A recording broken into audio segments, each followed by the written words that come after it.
to do it gradually, slowly, and to do it in the right way, and to understand whether you and what you're selling fits what China wants.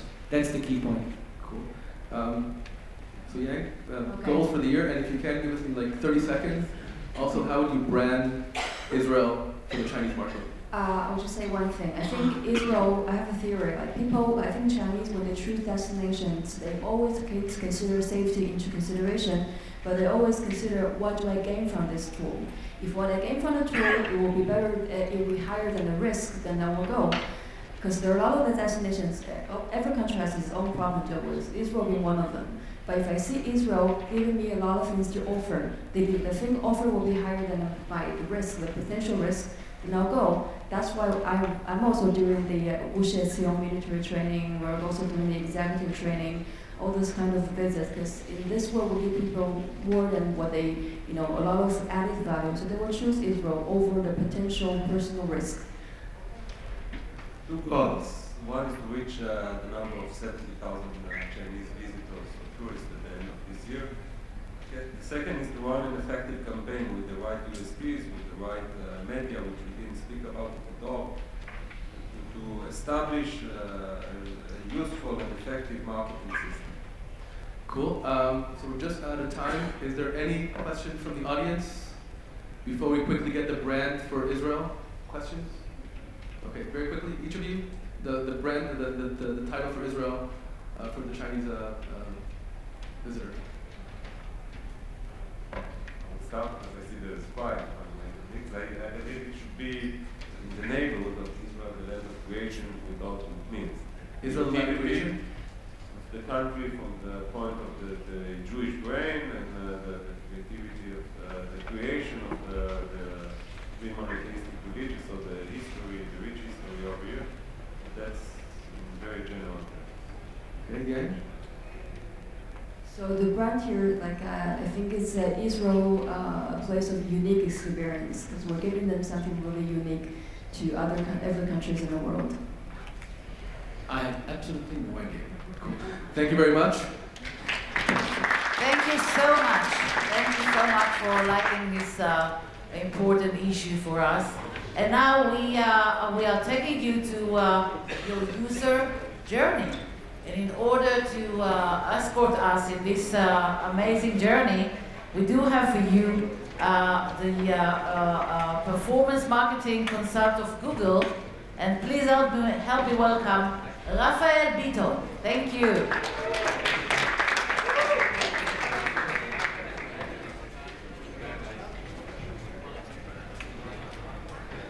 Okay. Good morning, guys and girls. It's a great pleasure to be here. All the girls going out and in, as you can see, I would like to give you a 20 minutes for user journey. And I'm not talking about the journey that your clients or your users are going to the actual hotels and site. I'm going to talk about the journey you take them before they actually started to do something physical. And I want to talk about their mobile journey. As mentioned, I'm a performance specialist in Google. In the simple words, I'm working with clients, some of them are in the crowd, to help them to create their mobile strategy A to Z, speaking about assets, about promotion, about advertisement. So the next 20 minutes, I want to take you through a journey that can help you in the end to make your user happier in a way. I would like to start with a personal story first. Okay, last year, April 2015, I went to a honeymoon with my wife to the US and Mexico. Very lucky to spend 3 weeks in amazing places, eating great food, and you can see, doing a lot of shopping, everything that we can do in 3 weeks. But there was another thing that was very special in this specific vacation. Besides it was a honeymoon, most of this vacation was booked by a mobile phone. Most of this vacation we decided to do using our devices, with the very cheap roaming services that you can do across New York and Mexico. We booked our flight to New York, we booked our hotels in the first 2 nights, all the rest we did it on the go. We decided that in some place we want to stay a bit more, we open our phone and we just book it. We want to go from place to place with the car, we rent the car using our mobile phone. We want to go to a Broadway show, we did via our mobile phone. Now, I mentioned that it was April 2015, right? 7, 8 years after mobile devices are out, smartphones are there, you will assume that in the US, most of their mobile sites should be mobile friendly and it's going to be easy for you to navigate and to complete your task. Believe it or not, in many cases I was standing with my mobile device in one hand and with my credit card in the other hand, really want to give money to someone, really into buying something, and I couldn't complete the task. I couldn't do it. Why? And I want to tell you exactly why. The thing is, you need to think about your user as someone who wants to complete their task. And you need to think about yourself in how many cases you've been dealing with this kind of situation and you couldn't complete the task and make it easy. I'm not the only one. We did a research in Israel last year with Nielsen, and basically we saw that 40% of the searches in the travel arena coming from mobile. In some months within the year, we are actually seeing something that we call in Google mobile moments. What is a mobile moment? That when searches from mobile are suppressing the desktop searches. So you need to understand that people using mobile, and you can probably see it in your site, people using mobile to find their best deals. The second thing, which is more shocking, is 50% of these users said we had a bad experience. Now, bad experience is not just having a bad experience. Bad experience is even worse, because a bad experience means that you're handing these users to your competitors. Just wrap it nicely and tell them, you know what? You found us, you found our brand, you found our services, but probably we cannot help you. So you can go out and go to your competitor. Okay, so you need to think about it as something that you need to be aware, because if you give the user a bad experience, that's something that you shouldn't do at all. Now, because you were sitting for the last, I would say, 3 hours, I want to do a small exercise for you. So, if you please can stand up, all of you. Stand up, you can have some time to stretch. Good. Now look to your left. Give a hug to the person. No, I'm joking. Joking, different group. What you need to do now, some of you already have their mobile phone outside, take your mobile phone and you have 1 minute while standing, book yourself a room for the upcoming weekend in Jerusalem. 1 minute while standing, book yourself a room in Jerusalem. The fastest one will get a prize. Now, you can go all the way to the payment. If you're brave enough, you can do it in your own site as well.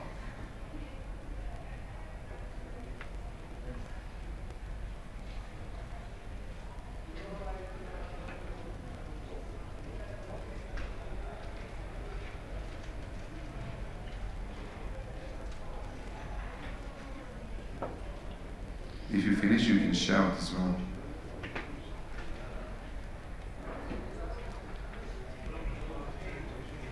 You're done. Okay, good. Keep standing. Let's stop it for a second. Keep standing. Who actually, if the answer is positive, you can stand up. If the answer is negative, you can sit down. Who finished the process? All of you, right? You get into the room. Who found actually the description of the room and understand what he is purchasing? Oh, people are sitting. That's good. Who was able to start paying? And who thought that the experience he was going through was a good experience? So you see there is a room of like 80 people. I think most of you felt like this in the end of this experience. This is the place that you don't want to be. This is the place that your customer shouldn't be. In order to help you to solve that, what we did in Google last year, we did a research. We call it 25 principles of mobile design. So what we did in this research, we put people in the room. They came with their own devices. There was a camera next to them that actually doing some video of their behavior, and we give them different tasks. We told them, you know what, now you should book hotel. Now you should, purchase something. Now you should, book yourself a ticket in this concert or buy a flight ticket. And by looking at them and ask them to describe what they feel, we actually go into something that we call 41 principles. Now, 41 principles is too hard to digest, so we shrinked it to 25 principles. Because we are in Israel and we are on the Yalla Yalla kind of feeling, I want to shrink it to 5 principles for you to discuss it today. So the first one is going to be homepage, site search, commerce, form enter, which is my favorite, and usability. Okay? So let's start. I'm going to give you a lot of examples, mostly from the travel arena, and I hope you learn at least 1 or 2 things from this. So let's start with the homepage. So homepage and navigation are the most important one, because in many cases, this is the first thing that the user will see. Okay? The reason that I put Priceline is a very, I use it a lot when I was in the US, finding last minute deals. And you can see the desktop and the mobile version one next to each other. The thing that if you look on the mobile version, you see that they don't allow all of the services that they actually offer within the desktop. Why? Because they understand people are coming from mobile. In some cases, they don't need all the different services, they need some of the services. Another thing that they do, which is very important, is if you look on the top, in case of you got an app, in some cases you see different sites that provide or kind of push your app in the front of the user. This is our app, download it now, that's what I want you to do. I don't know you yet, guys. I don't know who you are. I just came into your site, you asked me to do something, I'm not feeling comfortable. So this is a great example how to give the option to download the application, but not in your face. Very, very important to track everything that we're going to talk about today. You need to understand what your user is doing. If you're clicking on more services, or you're clicking on less services, so this should be removed out of your site. Another example is from Lufthansa. I'm sure that you all know this company. So Lufthansa is doing things that are super, super easy to understand in your site. So the first thing is what we call the masthead. In every site, you should have a masthead, and this is basically a way to navigate the site. I can log in, I can search, I can go to the menu and actually navigate within the site in a very easily manner. In most of the cases, this masthead should stay in every page within the site. The second thing is the rotated promo banner. We see a lot of different usage with these banners that are not correct. Sometimes you see that these banners are moving too fast, so the user cannot really read it. So if you use this asset, you need to make sure this asset is relevant and helpful for the user. And the last, most important part, how you're holding your phone, you're holding it in one hand and you're navigating with your thumbs, right? So big buttons are super important. The most angry user are the users that are not getting into their destination because they were clicking on invalid, they click on something else. So this is a great example for how to do a good work in a homepage. Let's start and talk about search. So search is very, very important in the travel arena, mostly because you offer a lot of different services, a lot of different places, a lot of different hotels, cities, etc., etc. So the easy way to access these places are using search. Now, I'm going to give an example, not from the travel industry, but this is a great example from Amazon. So Amazon is selling a lot of goods. Like you're selling a lot of different hotels, a lot of different flights, etc., etc. But Amazon doing something very special. If you look, we see there is a big search box that at the moment you click on it, something happened. Tell me what happened when I click on it. You can be loud. What happened? I click on the search box, something happened. Keyboard went up, right? What else? You will see that the first, the top part, what we call the masthead, is gone. So Amazon is giving away their brand, their opportunity to navigate, and all of this offering. Why? Because they want to give you more search space, more suggestion space. When I'm typing, as the user, I'm actually waiting for my phone to give me a result as a return. If I won't do that, okay, basically the keyboard is going to hide the results, and I can guarantee that if you, in some of your tests that you do right now, and even in your site, that's something that can happen. We forget to give more space to the suggestions, and this is something that the user cannot find useful because they get suggestions, but they're hidden in somewhere else.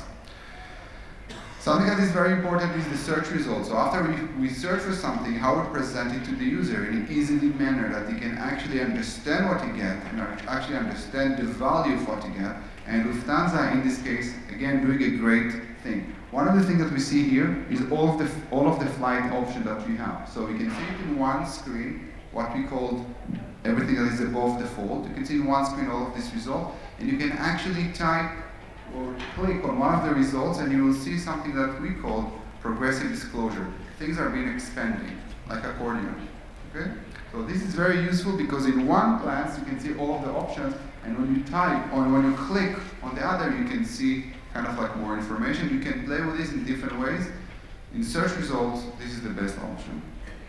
Another thing that we see in terms of search results, especially when it comes to products or rooms in the travel arena, is the ability to present few results in one page with the option to show the user that you have kind of continuation that they can scroll down. Because if this will finish after 2 results, that's what you call the false end. The user will think in a way there is only 2 options to choose. So first, how you present it and what you present. You give me the option to sort. I want to sort it by price. I want to sort it by distance to the city center. I would see kind of like an urgency, and this is something that worked pretty well. I'm telling you, you know what? We have like 3 rooms left, and this deal is going to end up in 2 hours, so hurry up. I feel that I need to get a good deal. I can do it immediately. And the last thing, as you can see, bigger results, very visible. Price is super important to understand what I'm getting. Let's jump into commerce. And commerce is how you present actually the product or the room, again, in the travel area. As you can see here, this is Kayak. Kayak doing a good job as well presenting their offering. So you have the option to see the hotel, to see the hotel within the different images, to see the rating, which is super important for users. They will need to know why this is, it's a good hotel, it's less good hotel, what the feedback that they get from users. And of course, everything should be above default, especially when it's the action button. The book now or purchase now, you don't need to hide it. You don't need to scroll down like 5 times to find the option to book something, okay? So this is very important as well. This is the most painful part in every site in the world. Who was filling a form in the last 2 weeks? Who was happy about it? And last one, I want to speak to you. Basically, form entry is the worst experience that user can have within mobile. The best thing to say is the best form is no form. Everything that we can avoid we don't need to have it there. So the first thing, when you are actually filling a form, you need to know what you're heading to. What is the steps that you're going through? And it's very, very important to give the user, okay, you're going to go through 3 steps. You're going to give us your details, you're going to choose your room or choose your flight, and then you're going to put your payment. That's an example from insurance company. You actually start with your details and you go to choose the vehicle, etc., but I know what I'm going through. Another thing which is super important is you need to bring the right keyboard to the right field. There is no reason that when I need to type my credit card, and this happened to me a lot in my trip, that you give me a full keyboard and not a numeric keyboard that I can actually type in numeric values. Another thing that happened a lot, and this is when you flip your device by mistake, everything is going blank. You cannot understand what's happening, and this is a good example because you flip it and you can see what you need to fill. Okay? You need to think about these options because the user, if they get lost in this process, in the form, they're actually leaving the site and going out.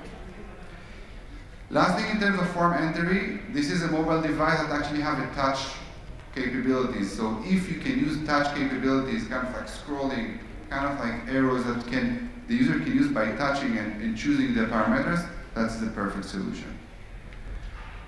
Last but not least, we see it a lot in terms of how you can, instead of type your credit card, to scan it with your camera and pay for something. So this is something that is super, super easy and easy to understand from a user perspective.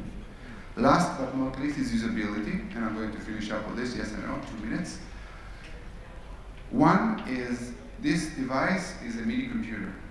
Okay, so this device is basically, sorry I was skipping, this device is a mini computer. So you can actually ask the forms to check the mistakes or the errors while someone is filling the form. The most annoying part is when you finish 5 or 6 or 7 fields and you hit submit and then something is getting wrong. So give me the option to understand what is wrong at the moment I'm doing it. Last but not least, very important for the travel industry, when you ask your client to share his location, you need to know why he's sharing his location. So you can give me the best hotels next to me, you can give me the best deals, etc., etc. But this is very useful feature that you can actually ask, but give the user the option to understand what you're doing so. So, everything I was discussing in this very fast 20 minutes, you can find in our research. You can just type in Google the 25 Principles of Mobile Design. Highly recommended to read it, guys. It's not very long, but it's very useful for you to open a discussion with your webmaster team or with the team that actually designed your site to make your site much better from mobile use. Thank you very much. Thank you very much, Rafael. Thank you very much. So, to deal with the online urban tourism, we do have La Belle de Jour to conduct this very important panel.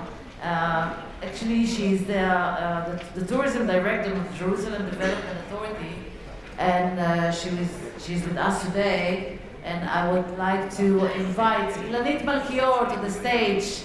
Thank you so much.